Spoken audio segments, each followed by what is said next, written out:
West Coast Cookbook and Speakeasy with Chef Justice Putnam. Netrootsradio.com.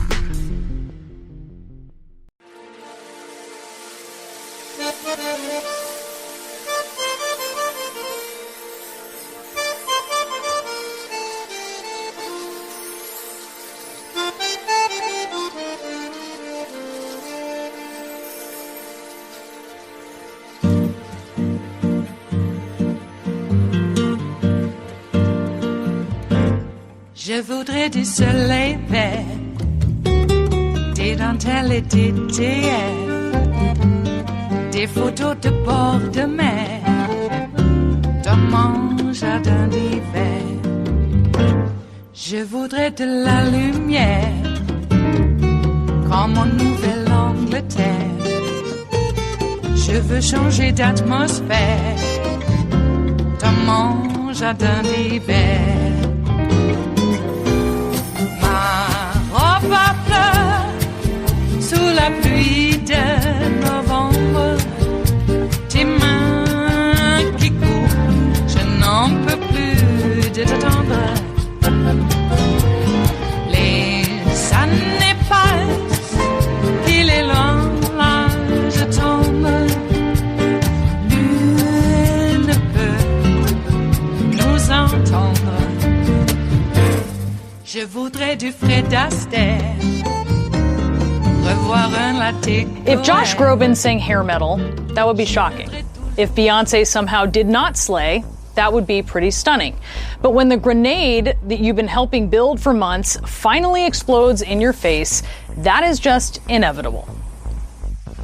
I think at the beginning of the day, before everyone went to the rally, everyone was expecting peace. We'd been to hundreds of rallies. I've probably been to hundreds at this point, certainly many dozens, and they were nothing but peaceful events. And we expected that day to be the same. And then as those events transpired, it was disbelief, shock, somber, sad, horrified by the violence. And it was a very hard, difficult day in the White House. There is no doubt. Shock, disbelief, no. Everyone was not expecting peace, as she claims. In a January 5th memo first reported by the Washington Post, the FBI warned that extremists may commit, quote, war on January 6th. The potential threat was an open secret. CNN even sent reporters to cover the security preps before the event even began. The D.C. National Guard is being deployed to back up local law enforcement during pro-Trump demonstrations in the city this week. A number of protests in the nation's capital have turned violent in the past year, including last month when protesters clashed over the November election. That is what is bringing this wave of protests to Washington. So much so that the mayor is requesting help from the National Guard. They have warned that some groups that might try to start conflict with these people may descend on the nation's capital. There may be some people bringing guns to the nation's capital. And what did Kayleigh McEnany expect would happen when she personally and baselessly alleged for months before the election that there were widespread problems with the election and pushed the big lie for 2 months after Election Day? And there are very real claims out there that the campaign is pursuing. This was a system that had never been tried in American history, mass mail-out voting. It's one that we have identified as being particularly prone to fraud, so those claims deserve to be pursued. We want every legal vote to be counted, and we want every illegal vote to be... I just think we have to be very clear. She's charging, the other side is welcoming fraud and welcoming illegal voting. Unless she has more details to back that up, I can't in good countenance continue showing you this. That was a Fox host cutting out of the BS claims that Kayleigh McEnany was making after the election, claims that she now appears so surprised were the basis for the insurrection on the Capitol. And another talking head on the channel on which she appears in her latest interview and on which she frequently appeared while at the White House said he wasn't surprised it happened. These are not conspiracy theorists motivated just by lies. That's a bunch of nonsense that people want to tell us. I wasn't surprised by what happened yesterday. I'm not saying it's okay, but I wasn't shocked. I recognize that people feel like the entire system is rigged against them. I'm a born-again American. I have been reawoken to the reality of what the left has done to my country. McEnany also said that she'd been to dozens of Trump rallies, hundreds, she said. Well, then she'd know that many of those rallies have produced violence. Protesters have been punched, they have been kicked. One even sucker punched by a 78-year-old Trump fan. Bible them, then he'll lie. And I say, what are you doing? He lies. I've never seen anything like it, but... You bet I liked it. Yeah? What'd you like about it? Knocking the hell out of that big mouth. Yes, he deserved it. The next time we see him, we might have to kill him. We don't know who he is, but we know he's not acting like an American. And since McEnany attended those rallies, she'd know that her boss has riled up crowds for years now and openly encouraged violence and retaliation against protesters. All right, yeah, get him the hell out of here, will you, please? Get him out of here. Throw him out. Maybe he should have been roughed up because it was absolutely disgusting what he was doing. So if you see somebody getting ready to throw a tomato, knock the crap out of them, would you? Seriously. Okay? Just knock the hell. I promise you, I will pay for the legal fees. I promise. I promise. They won't be so much because the courts agree with us, too. I'd like to punch him in the face, I'll tell you. There's a guy totally disruptive, throwing punches. We're not allowed to punch back anymore. I love the old days. You know what they used to do to guys like that when they were in a place like this? They'd be carried out on a stretcher, folks. In the good old days, they'd rip him out of that seat so fast. But today, everybody's politically correct. But sure, Kayleigh, peaceful rallies. According to a report by the University of Pennsylvania in 2018, Trump's 2016 campaign rallies were linked to a rise in violence when he visited town. For instance, a city that hosted a Trump rally saw an average of 2 more assaults reported on the day of the event than it normally would. Finally, McEnany tries making this claim. It was a, I should say, widespread feeling, synonymous feeling, completely a feeling that everyone felt, just completely condemning the actions of that day, horrified and very somber. A feeling that everyone felt, she said, except for the big guy. That's the part she leaves out. While Trump aides were shaken, according to our chief White House correspondent, Caitlin Collins, a former Trump official said that Trump himself was enjoying what he saw on his television screen, the chaos that he provoked. A close advisor to Trump told the Washington Post that Trump was too engrossed watching the live coverage of the insurrection to respond to pleas from members of Congress. It's also pretty apparent that he was neither horrified nor somber since he waited so long to tell them to go home. And when he did release a video, he defended the insurrectionists and he told them that he loved them. That is what Kayleigh McEnany fiercely protected for the 8+ months that she was White House press secretary. What Trump did and said on January 6th was nothing new. And she knows that because she was there. His big lie is her big lie, no matter how hard she tries to spin it during her new paid gig on Fox. It is Wednesday, the 3rd of March of 2021.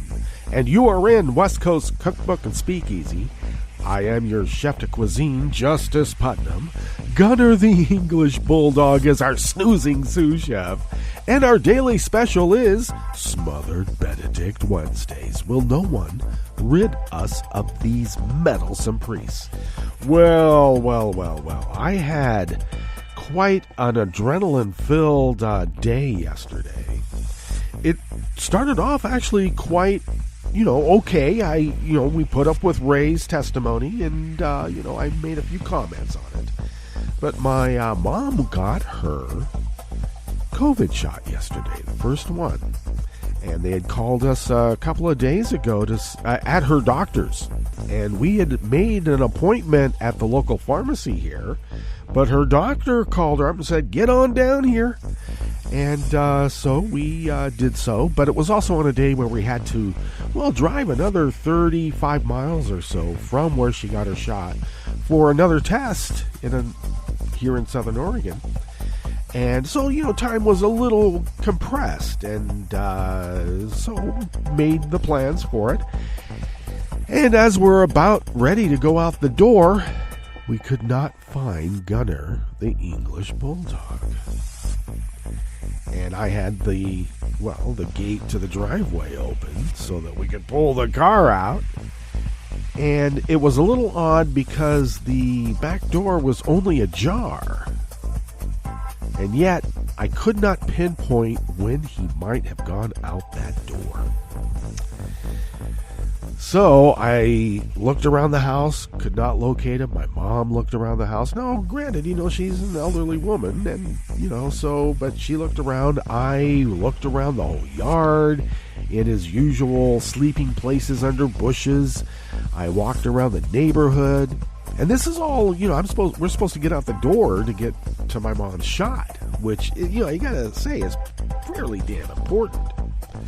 So, considering how in Oregon it's been, she's had a few appointments already and they've been canceled. And we all know why, because of Trump. But anyway, so I asked a couple of neighbor kids that were playing in their front yard if they'd seen him, and they said no. And so they started calling for him too. And then a couple of other neighbors wanted to know, did Gunner get out? So they went to look for him, then drive around the neighborhood while I blasted down the highway to get Mom to her shot and then to her other medical appointment after that. So, though, that took, a few hours, and we made it back, and Gunner was not in the front yard. Neighbors couldn't find him. But he'd been in the house the whole time. Somehow we missed him. He was under a bed. He was behind something. I don't know. But, I was so sad thinking I'd lost my dog, because I love the dog. I do.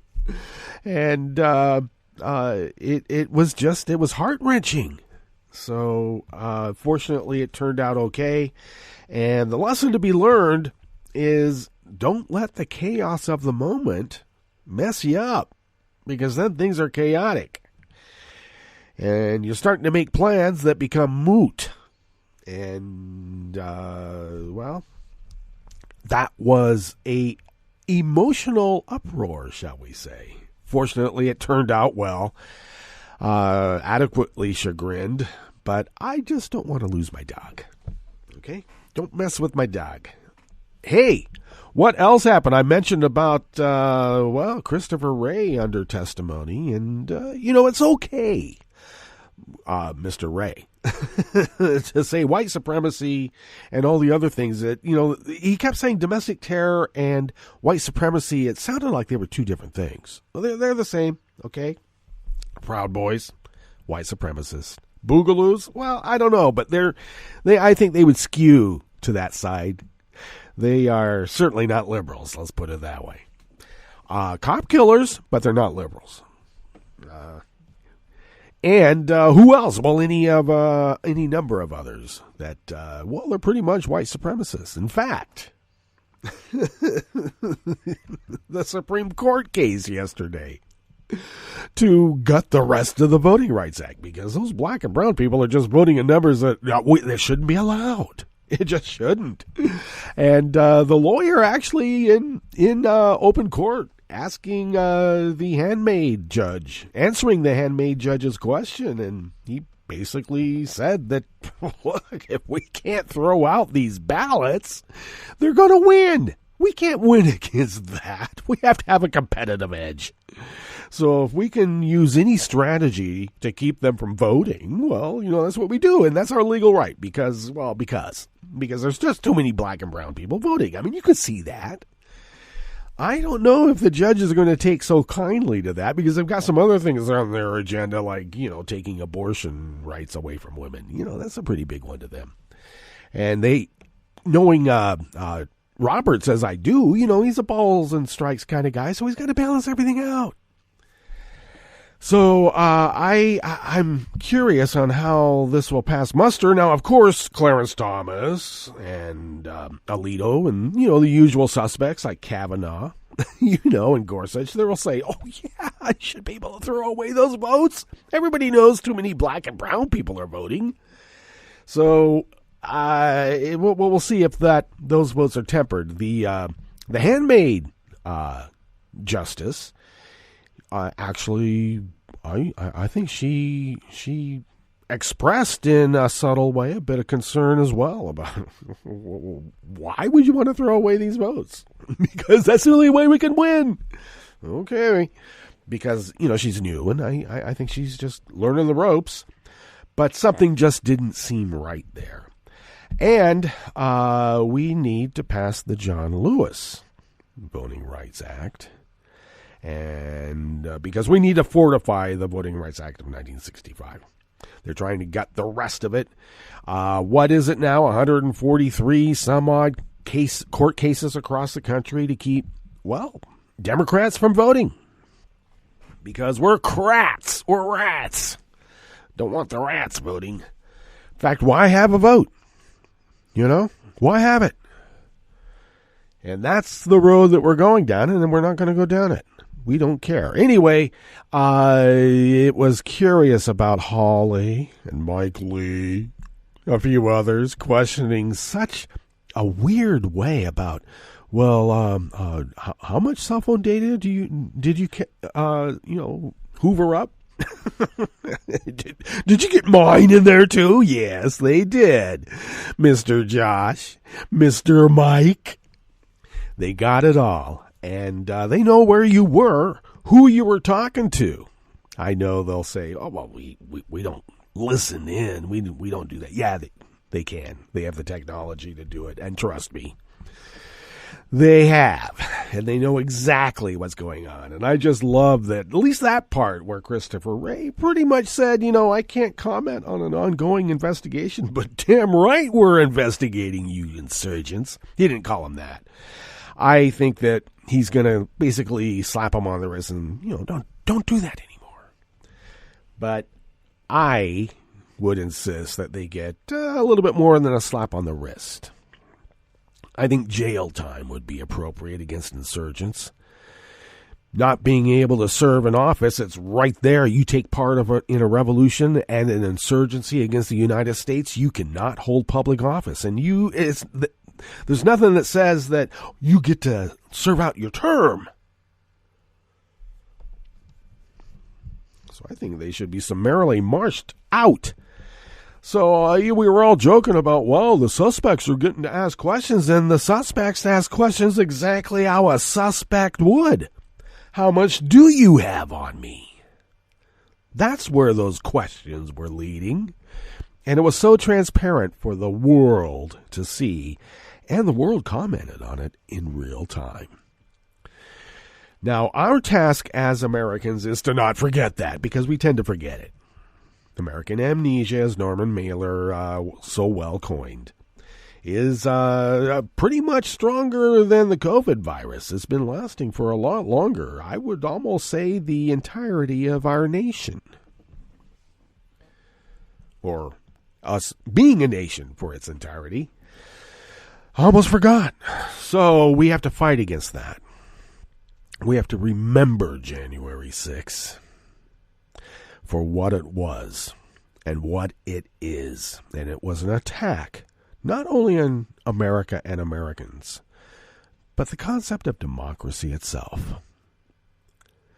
We cannot let the know-nothings take their know-nothing bullying tactics and take over. We cannot allow it. Okay, no more, weak-need stuff. Let's see if we can negotiate. We tried that. Okay? Maybe give them one chance. Ask them a question. Make them an offer they can't refuse. If you refuse, then you got to go to step 2 then, don't you? Oh, let me also mention about Neera Tanden being summarily lynched. Because that's what it was. And why? Because she dared speak out about Joe Manchin's daughter being a price gouger on medical supplies, the EpiPen. People going into prophylactic shock. I'll get it out. Prophylactic shock. Because of being poisoned in some way, and the EpiPen saves them. So why not gouge that? Well, his daughter got called out on it, as well as other companies that were price gouging needed medical supplies like insulin. And apparently Joe Manchin, hey, you don't go after my daughter. So he had a vendetta. And now she's had to withdraw. So I hope that maybe we get somebody that might be a little bit even more, shall we say, forward thinking in the Office of Management and Budget than even Neera. And maybe put Neera in charge of going after CEOs who price gouge on medical supplies and medicine.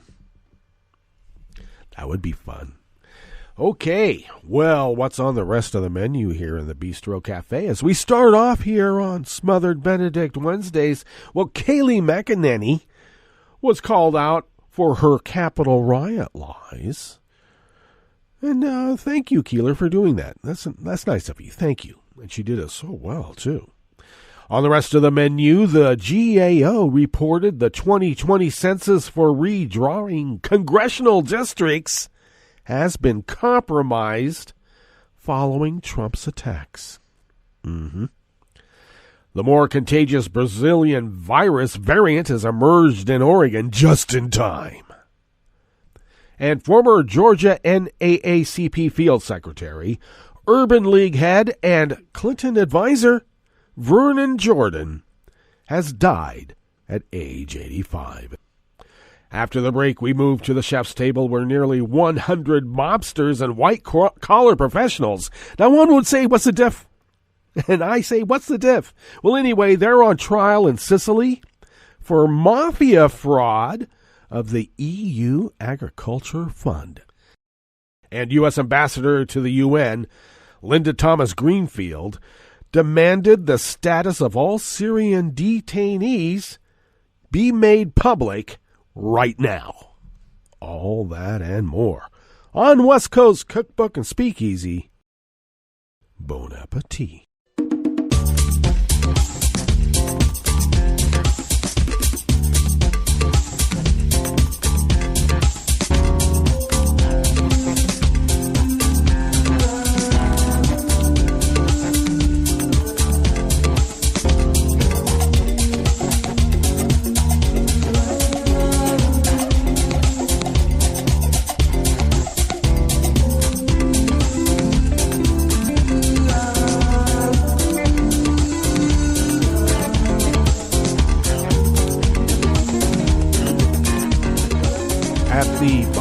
Of our homepage at netrootsradio.com. To the right of the page is our chat room link, and the chat room is monitored by Kelly Lincoln. Thank you, Kelly.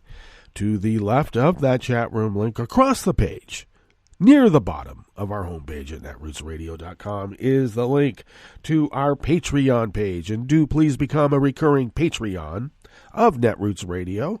If you could afford an espresso-type coffee drink and send those funds our way once a month, we are able to, well, turn those funds into even more funds. How do we do it? Well, we stretch dollars on the quantum level by matching our own, well, fibers and points of existence, and we mesh those all together on the quantum level because we leave no strange quark unturned and or unquarked.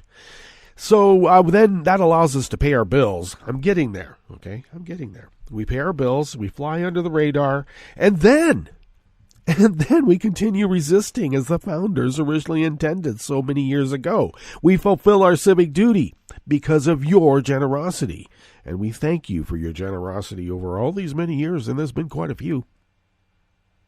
If you would like to follow Netroots Radio on Twitter, do so at Netroots Radio. How simple is that? Thank you, Tom, for taking care of that.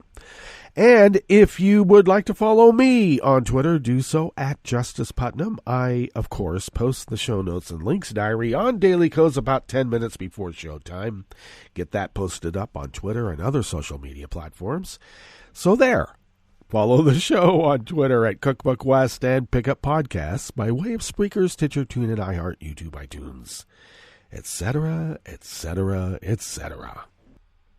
This first offering here in the Bistro Cafe of West Coast Cookbook and Speakeasy Smothered Benedict Wednesdays is out of the American Independent. A watchdog agency yesterday, Tuesday, again classified the 2020 census as high risk because of efforts last fall by the Trump administration to shorten the door-knocking and data processing phases of the once-a-decade headcount of every U.S. resident. The compressed time frame for data collection increased the risk of compromised data quality, the U.S. Government Accountability Office said in its high-risk report. In announcing the release of the report, which the GAO releases at the start of each new Congress, Representative James Comer, the ranking member of the House Committee on Oversight and Reform, said the GAO's high-risk list shines a light on federal programs vulnerable to fraud and mismanagement, and it provides Congress with a blueprint for action. Addressing government waste, fraud, and abuse is the chief objective of the House Oversight and Reform Committee. We must ensure the federal government and all its agencies are efficient, effective, and accountable to the American people and are good stewards of taxpayer dollars. Last spring, the Census Bureau was forced to delay field operations because of the coronavirus pandemic. The statistical agency came up with a new plan to extend data collection from the end of last July to the end of last October and pushed the deadline back for data processing from the end of last December to the end of April. Legislation to change the deadline stalled in the Republican-controlled Senate last summer after Trump issued an order attempting to exclude people in the country without documentation from the state population counts that are used for dividing up congressional seats among the states. The Trump administration then came up with another plan to end data collection a month early and cut the time for data processing by almost half. That compressed schedule was challenged in court by a coalition of municipalities and civil rights groups who claimed the timeline was shortened so Trump would still be in the White House when the state population counts were finalized.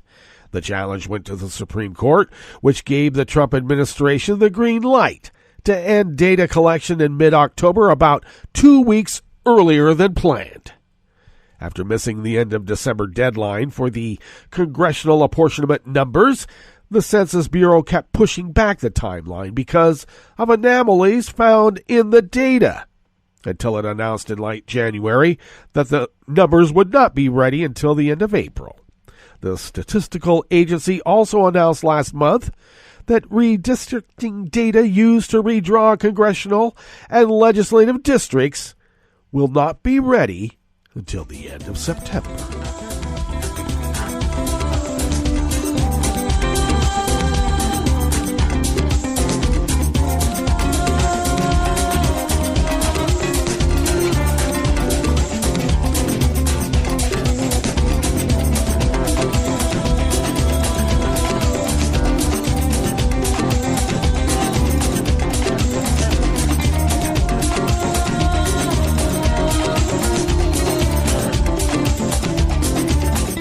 Andrew Southsky of the Associated Press brings us this next offering here in the Bistro Cafe of West Coast Cookbook and Speakeasy. A coronavirus variant that was first detected in Brazil has emerged in Oregon, the first known case of the new variant on the contiguous U.S. West Coast, medical authorities said yesterday, Tuesday. The sample was sent to the CDC at the end of January by medical officials in Douglas County, Oregon. They said they received the results back on Monday night, which showed the P.1 variant. The P.1 variant appears to be related to business travel outside the U.S. to and from Brazil, the Douglas County COVID-19 response team said in a statement. The variant, which was first found in Manaus, Brazil, appears to be more contagious than other COVID-19 strains. It can potentially be contracted by someone who was already infected or who has been vaccinated. Damn you. There have been 10 additional cases of the P.1 variant reported in the U.S., with 5 in Florida, 2 in Minnesota, and 1 each in Oklahoma, Alaska, and Maryland, the CDC says. Health officials in Douglas County, located in western Oregon, said they are awaiting results of other samples that were sent to the CDC for genome sequence DNA testing for emerging COVID-19 variants. The Oregon Health Authority said the unidentified person who contracted the Brazilian variant has been working closely with the local health department and has been self-isolating. Well, good. Health officials also reported 13 new coronavirus-related deaths in the state, raising the known death total to 2,225.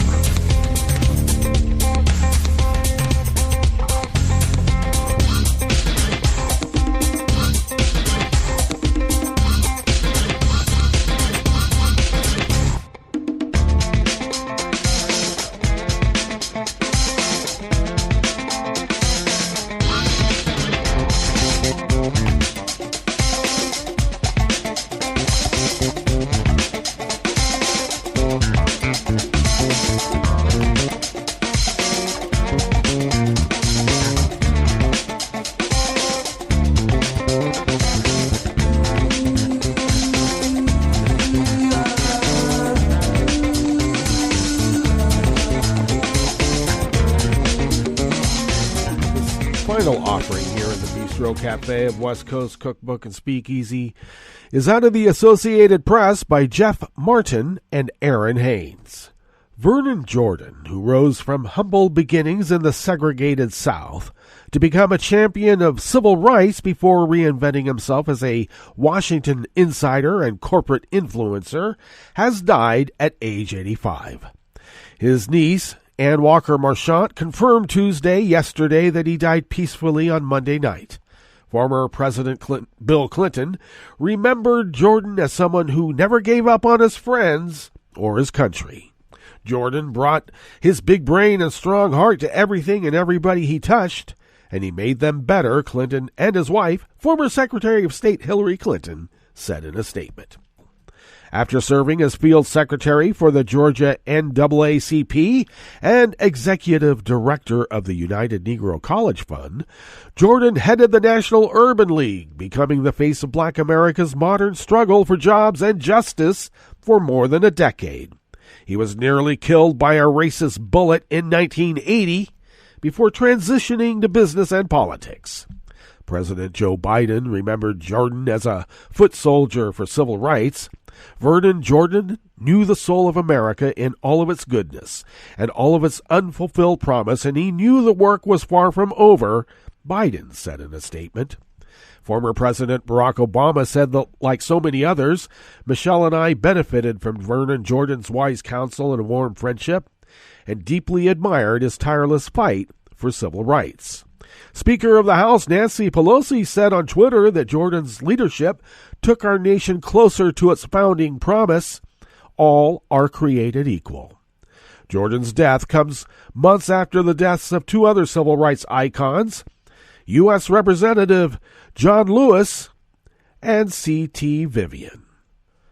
After growing up in the Jim Crow South and living much of his life in a segregated America, Jordan took a strategic view of race issues. My view on all business about race is never to get angry, no, but to get even, Jordan said in a New York Times interview in 2000. You don't take it out in anger, you take it out in achievement. Indeed. All right, let's get to our break.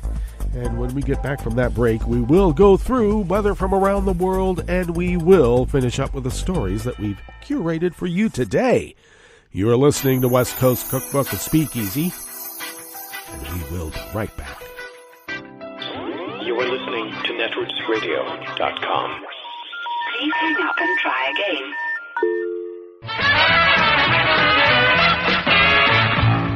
From a point at sea to the circles of your mind, a new force is at work for planetary transformation. New radio for a new Earth.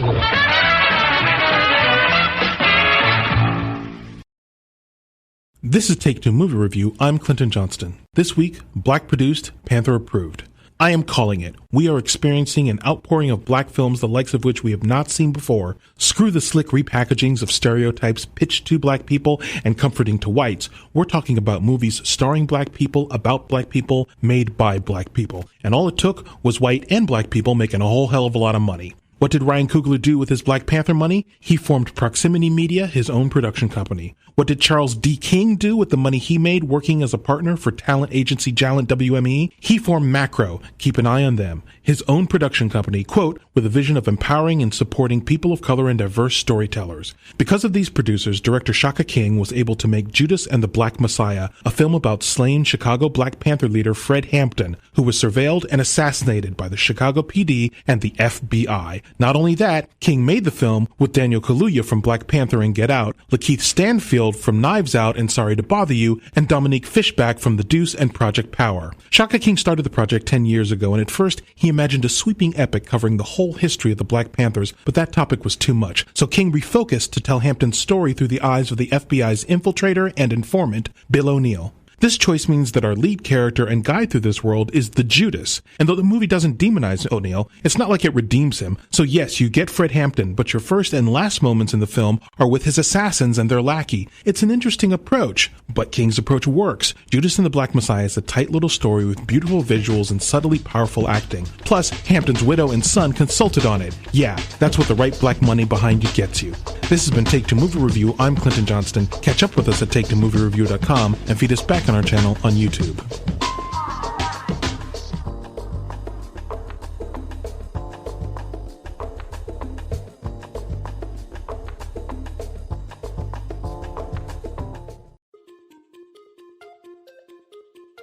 This is Scientific American's 60-Second Science. I'm Pakina Maimer.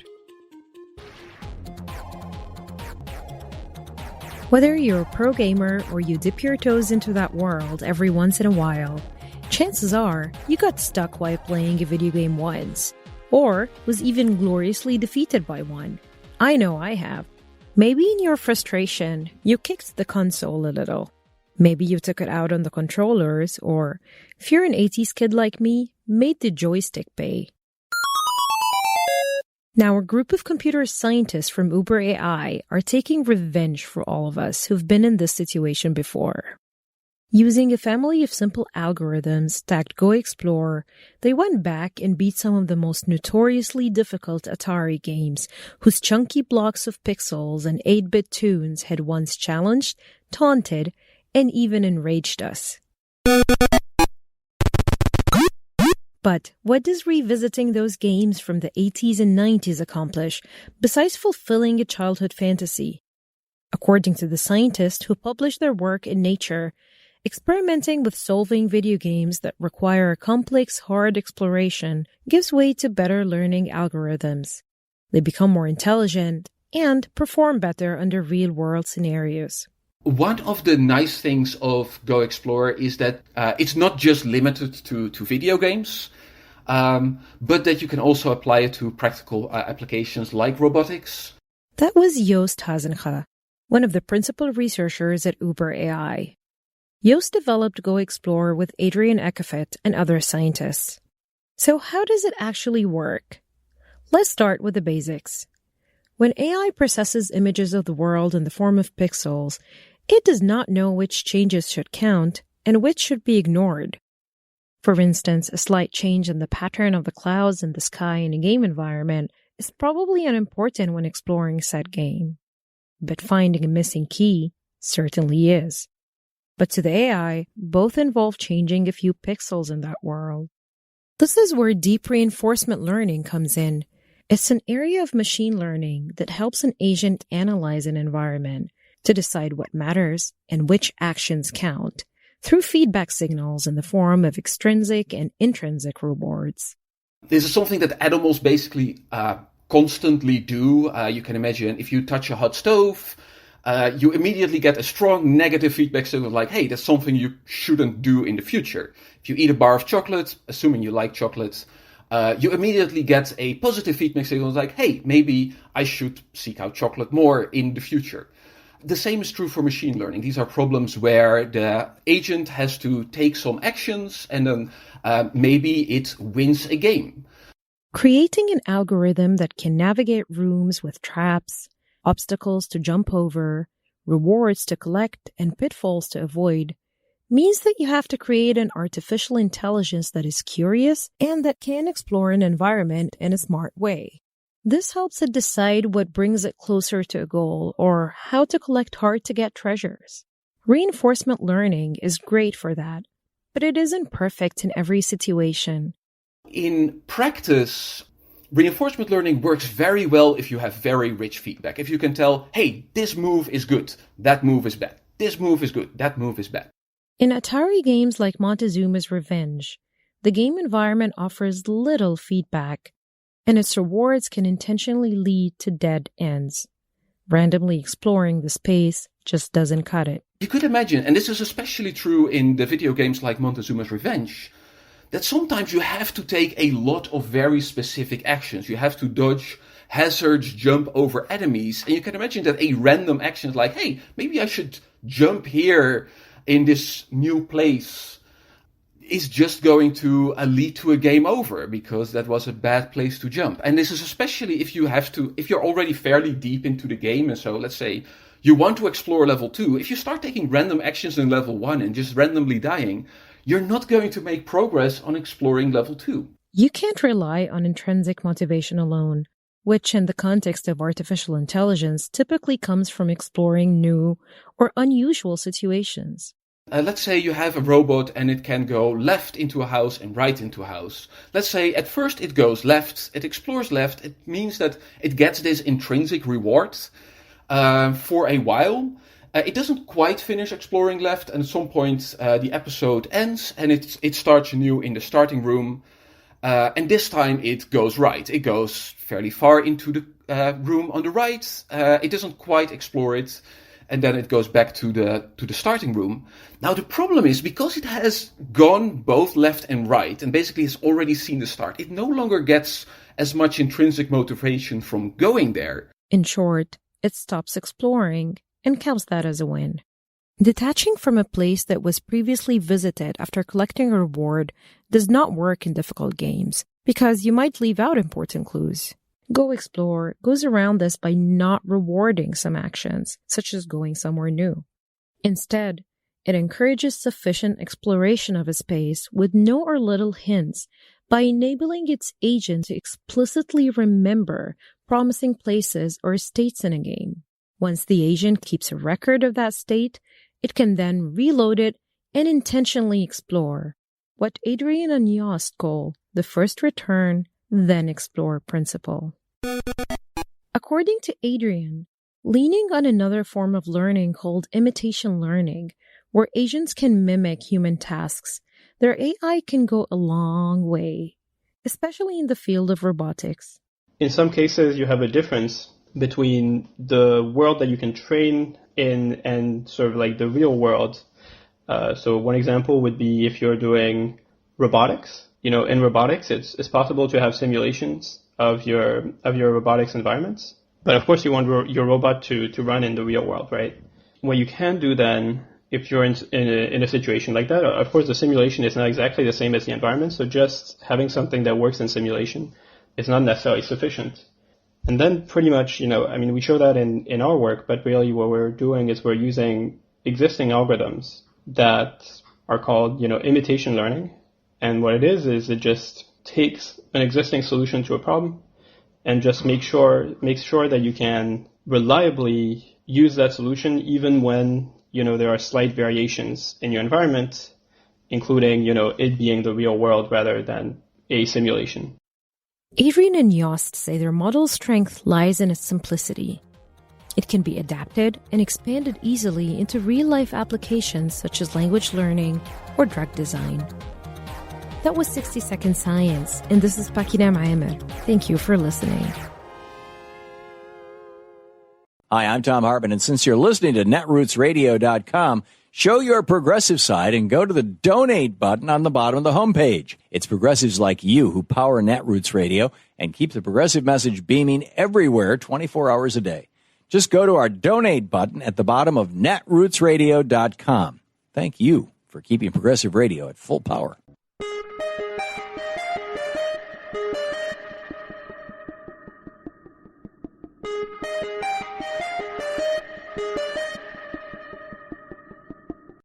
In less than a year, COVID-19 has killed more than 500,000 people in the United States, more than the total number of American battlefield deaths in World War II, the Korean War, and the Vietnam War combined. I'm Bill Newman, and this is the Civil Liberties Minute.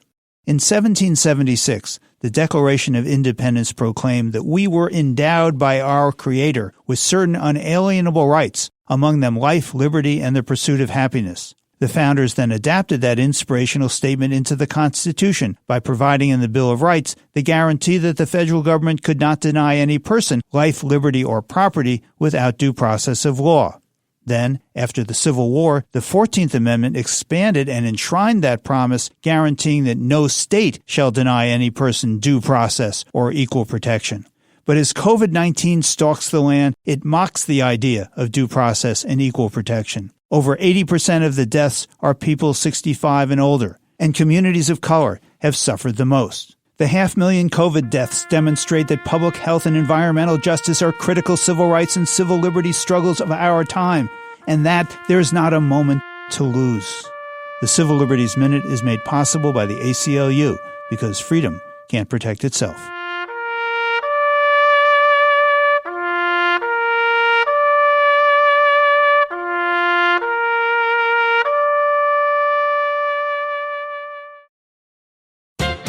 I don't know if Nero really fiddled while Rome burned, but we know that Texas Senator Ted Cruz fiddled around while his state froze. While Ted fled Texas for the warmth of the Ritz-Carlton Resort in Cancun, Mexico, dozens of his constituents died in the 5-day deep freeze and millions more suffered physically and financially. This disaster was not the result of a polar vortex, but of a small-minded vortex of right-wing political hokum that puts the interests of a few energy profiteers over the well-being of the people. Among Texans now paying the price of this political fealty to the corporate interests is a hard-hit group that gets little media notice: small local farmers. I've had the privilege of working with these hardy, innovative people since my days as Texas Agriculture Commissioner. They are America's most productive, most ecologically conscious, most community-spirited ag producers. Yet, state and national farm policies serve the industrial farm giants. For example, tens of billions of our tax dollars are paid out each year in crop insurance, but the program is not geared to the realities and needs of small, local, diversified farms, few of which get any assistance. Indeed, the bulk of payments go to those least in need, the big acreage, multi-million-dollar agribusiness operators, including Wall Street syndicates. So, such efficient enterprising farms in my area as Boggy Creek, Eden East, and Hatton Hart lost row after row of veggies to the killer storm. That means they lost the money invested to produce those crops, lost the money they would have gotten by selling them, and will have to find money from somewhere to put in a new crop. None of them will get a dime from the federal program. This is Jim Hightower saying, not only must we replace our corporate-controlled electric grid, but also our corporate-controlled ag policy and our corporate-controlled public officials. If you'd like more of Jim Hightower's real populism, check out the Hightower Lowdown. Jim's monthly newsletter gives you the real lowdown on which corporations, by name, are doing what to the middle class, our environment, and our democracy. Each month, the Hightower Lowdown brings you facts you didn't know, along with actions you can take to fight back. It also comes with a sense of humor. Hightower believes we can fight the gods and still have fun. Plus, get this, it's cheap. Only $15 brings you 12 issues a year. For real populism, go to hightowerlowdown.org. I'm Rick Smith, and this is Labor History in 2.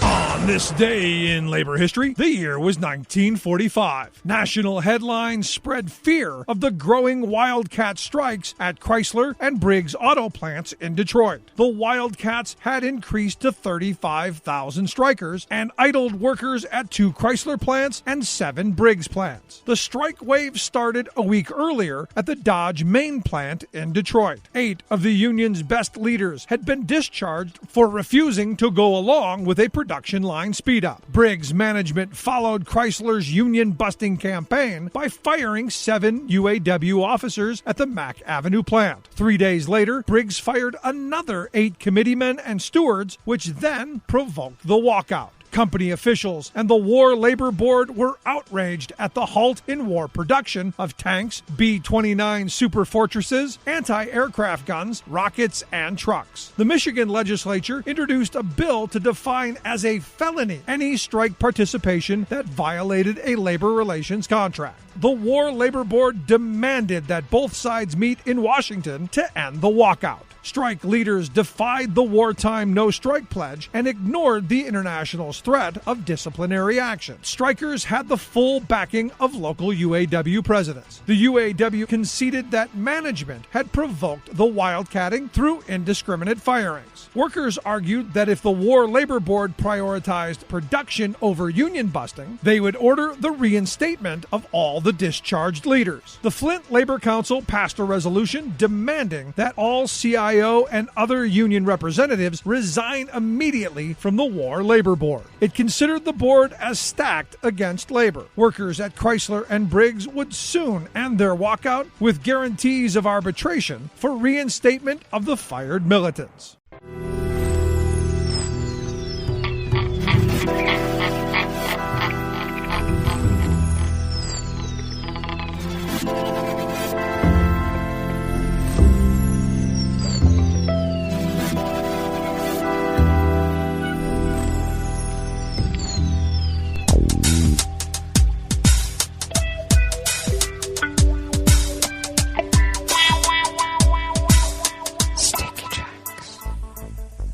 Thank you for accompanying us here to the chef's table at West Coast Cookbook and Speakeasy Smothered Benedict Wednesdays.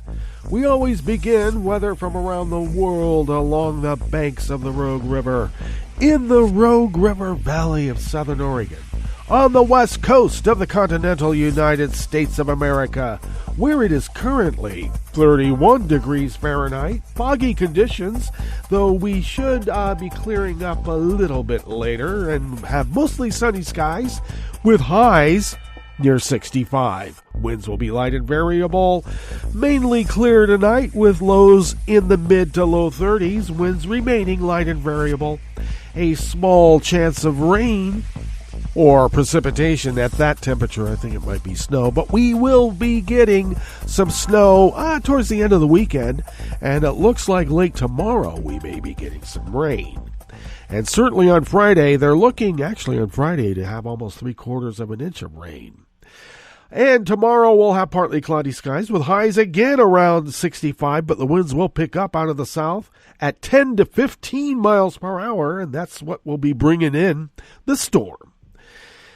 Confirmed cases of coronavirus in Jackson County in the southern part of Oregon have now spiked to 8,448, and we have 2 more deceased, which brings our total now to 113. Sad news. Pollen is still rated as none outside the window here in Rogue River proper. The air quality index for the region is good at 33 parts per million, and the daytime UV index is moderate at 3. Better start putting on that sunscreen. Barometric pressure is holding steady at 29.85 inches. Visibility is down to 1 mile, and relative humidity is at 95%. Weather from around the world is brought to you by a crowd of crowdsourced weather stations that are crowdsources from around the world. London is 46 and it is raining. Paris is 62 and sunny. Rome is also 62 and sunny. Kyiv is 40 degrees and fair. Kabul is 51 and fair. Hong Kong is 62 and mostly cloudy. Tokyo is 43 and partly cloudy. Sydney, Australia is 65 and partly cloudy. San Francisco, California is 47 degrees and partly cloudy. And New York is a brisk 42 degrees Fahrenheit and sunny. And that is weather from around the world, brought to you by a crowd of crowdsourced weather stations that are crowdsources from around the world.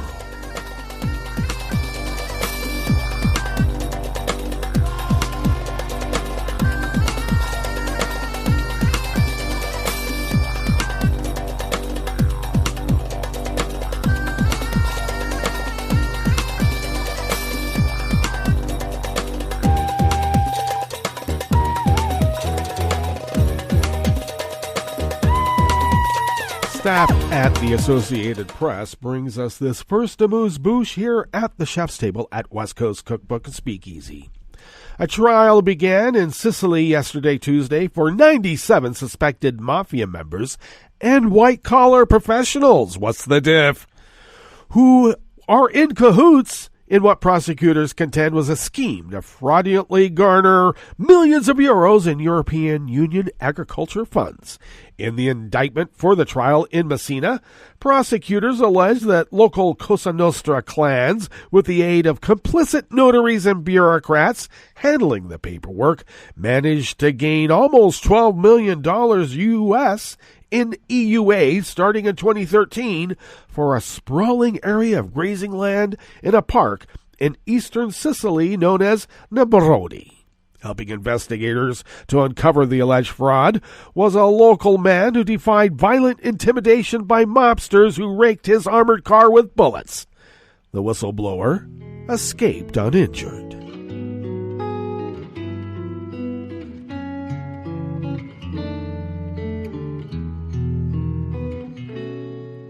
Je te donne ce mon amour pour la vie entière. La promesse de me trouver à tes genoux. Aussitôt que tu m'appelles, rester toujours fidèle. C'est tout, c'est tout. Je te donne tous mes printemps, mes étés de mer, mes automnes quand les feuilles tombent partout. Si ce n'est pas une bonne affaire, je te donne tous mes hivers. Edith M. Lederer of the Associated Press brings us this final amuse-bouche here at the chef's table at West Coast Cookbook and Speakeasy, Smothered Benedict Wednesdays. The U.S. demanded yesterday, Tuesday, that the status of tens of thousands of civilians detained in Syria during the country's 10-year conflict be made public, and that the bodies of those who died be returned to their loved ones. U.S. Ambassador Linda Thomas-Greenfield made the demand at an informal high-level UN General Assembly meeting on human rights in Syria, where she denounced the brutality and untold suffering caused by Syrian President Bashar Assad's regime and the appalling atrocities it has committed. The Assad regime continues to imprison tens of thousands of innocent Syrians, women and children, the elderly, doctors and providers, journalists, human rights defenders, she said. At least 14,000 Syrians have been reportedly tortured, and tens of thousands forcibly disappeared. Her demand for the status of detainees and return of bodies with the time, place, and cause of death follows Monday's release of a new report by the UN Commission of Inquiry on Syria, which said the Syrian government arbitrarily arrested and detained individuals and committed war crimes and crimes against humanity in the context of detention.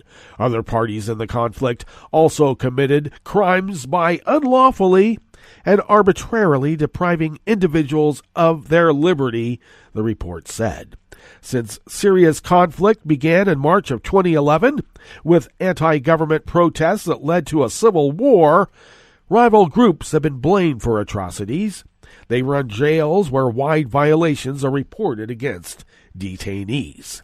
The Syrian conflict has killed nearly 500,000 people, displaced half of the country's pre-war population of 23 million, including 5 million who are refugees abroad. Large parts of Syria are destroyed, and tens of thousands live in tent settlements.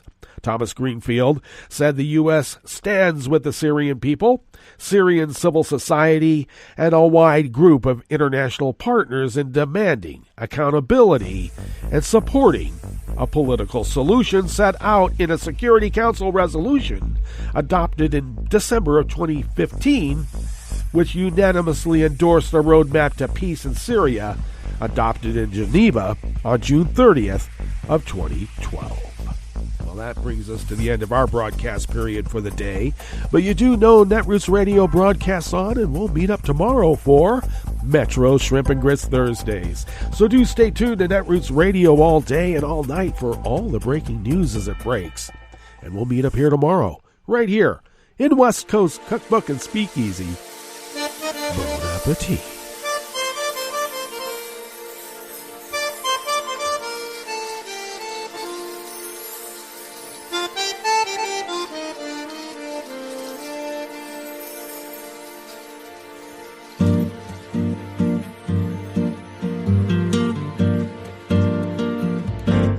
Je voudrais du soleil vert, des dentelles et des théières, des photos de bord de mer, dans mon jardin d'hiver. Je voudrais de la lumière, comme en Nouvelle-Angleterre. Je veux changer d'atmosphère, dans mon jardin d'hiver. À fleurs sous la pluie de novembre, tes mains qui courent, je n'en peux plus de t'attendre. Les années passent, qu'il est loin, là je tombe. Nul ne peut nous entendre. Je voudrais du Fred Astaire, revoir un latte Goël.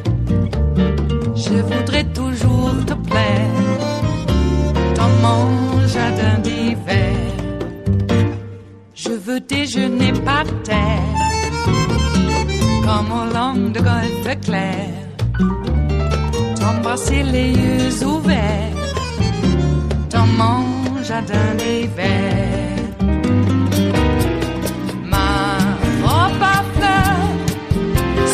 Pluie de novembre, tes mains qui courent, je n'en peux plus de t'attendre. Les années passent, il est loin, là je tombe. Nul ne peut nous entendre. Ba-da-da-dum-di-da-dum. Ba-da-da-dum-di-da-dum. Ba-da-da-dum-di-da-dum. Dans mon jardin d'hiver. Ba-da-da-dum-di-da-dum. Ba-da-da-dum-di-da-dum. Ba-da-da-dum-di-da-dum. Dans mon jardin d'hiver. Dans mon jardin d'hiver. Dans mon jardin d'hiver.